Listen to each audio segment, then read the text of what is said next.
حسن بھائی، رمضان المبارک کے حوالے سے کویسچن ہے، اس میں کافی خلط مبس بھی ہے۔ اتم الصیام الی اللیل کی جو آیت ہے، اس کی تفسیر میں ہمارے یہاں اہل تشیع اور اہل تسنن کے مابین افطار کے وقت میں اختلاف رائے ہے۔ تو اس میں پوچھنا یہ تھا کہ اللہ تعالیٰ کا مدعا اور اس کی منشا تو ایک ہی ہے، اور یہاں اہل سے کیا مراد ہے، اس کو اگر آپ واضح فرما دیں۔ اور چونکہ ہم مکتب فرائی والے یہ جانتے ہیں کہ متکلم مخاطب کی نفسیات اور اس کے علم کے مطابق بات کرتا ہے، تو عہد رسالت میں کیا اللیل کا معنی بالکل متعین تھا؟ اور اگر متعین تھا تو ہمارے ہاں کیا روایات کی وجہ سے سحر و افطار کے اوقات میں اختلاف ہوا ہے؟ اور یہ اختلاف کس نوعیت کیا ہے؟ کیا اس سے روزے میں تو کوئی فرق نہیں پڑتا؟ سرے سے کوئی فرق نہیں پڑتا۔ میں آج سن رہا تھا کسی عالم کی گفتگو، اہل تشیعوں کے بارے میں وہ کر رہے تھے کہ ان کی ہر چیز الگ ہے، ان کا یہ بھی الگ وہ بھی الگ، اور اس میں انہوں نے بیان کیا ان کا تو روزہ بھی ہم سے الگ ہے، اور روزہ کھولنے اور بند کرنے کے اوقات بھی ہم سے الگ ہیں۔ یہ ایک اتنی بڑی علمی بددیانتی ہے جو ہم لوگ اپنے باقی معاملات میں چونکہ اختلاف ہوتا ہے تو پوائنٹ اسکورنگ کے طور پہ کر رہے ہوتے ہیں۔ آپ یہ دیکھیے کہ اللہ تعالیٰ نے مسلمانوں پر جو چیز لازم کی ہے 5 اوقات دن میں پڑھنے کی، وہ کیا ہے؟ نماز۔ نماز کے اوقات کیا ہیں؟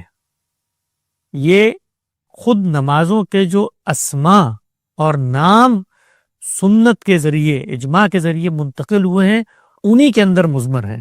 فجر، ظہر، عصر، مغرب اور عشاء، یہ نام ہی ان کے اوقات ہیں۔ تو اب نام اوقات ہیں، متکلم کی منشا تو معلوم ہو گئی کہ نماز ظہر کے وقت پڑھنی ہے، مغرب کے وقت پڑھنی ہے۔ اگلا جو معاملہ ہوتا ہے وہ تعیین کا ہوتا ہے۔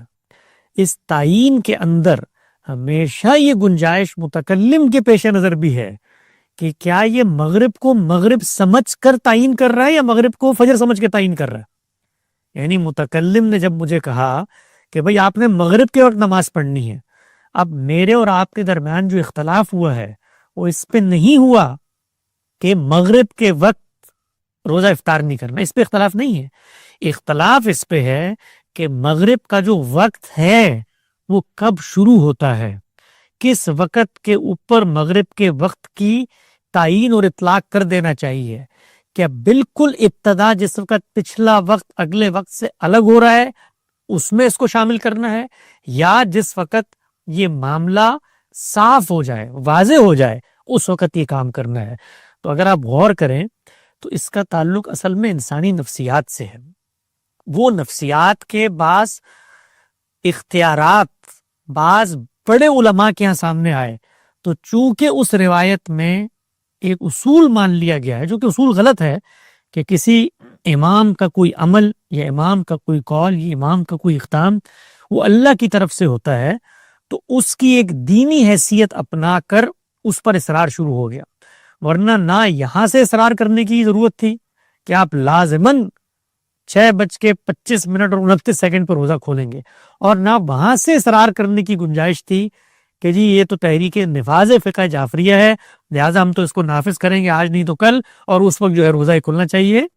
یہ اختیارات انسان کو دیے جاتے ہیں تو اس کے اندر یہ گنجائش ہوتی ہے۔ دیکھیں خالق نے ایک چیز مقرر کی، نماز، اس کے اندر بھی لازم اذکار مقرر کر دیے، اور اس کے بعد چونکہ انسان ہے اس نے اپنی اپنی زبانوں میں اپنی اپنی ارزداشت خدا کے حضور میں پیش کرنی ہے، تو اس کی گنجائش رکھی ہے۔ تو عبادات کے اندر یہ گنجائش موجود ہوتی ہے۔ آپ یہ ایک اور زاویے سے دیکھیں کہ نماز کا لازم رکن ہے قیام۔ تو اب قیام کے نتیجے میں ایک آپ سے آپ حالت کا ظہور ہوتا ہے، وہ یہ کہ ہاتھ باندھ لینا۔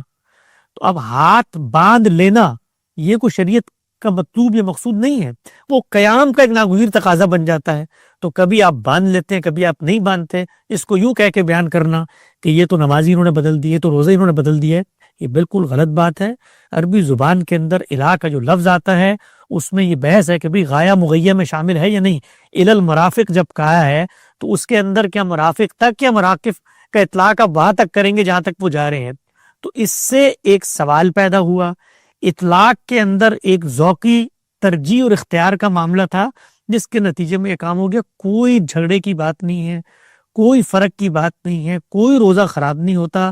اور میرا یہ خیال ہے کہ رسالت محمد صلی اللہ علیہ وسلم کے عہد میں بھی لوگ یہی کرتے ہوں گے، کیونکہ وہاں پر تو کوئی اس طرح کا ٹی وی ٹیلی ویژن نہیں تھا کہ ایک وقت میں ہو جائے. اب جو گرد و پیش کے علاقوں میں لوگ رہتے ہیں وہ اپنے اپنے رویت کی بنیاد پر یہ کام کرتے تھے، اس لیے کہ اس زمانے میں ہوتا یہ تھا، تو لازماً ان میں فرق پیدا ہو جاتا ہوگا. کوئی 1 منٹ پہلے کر لیتا ہے، کوئی 1 منٹ بعد میں کر لیتا ہے، اس سے کوئی حرج نہیں ہے. اس کو ہمارے ہاں جو پوری کی پوری مخاصمت کی بنیاد بنا دیا گیا ہے، یہ بالکل غیر متعلق ہے.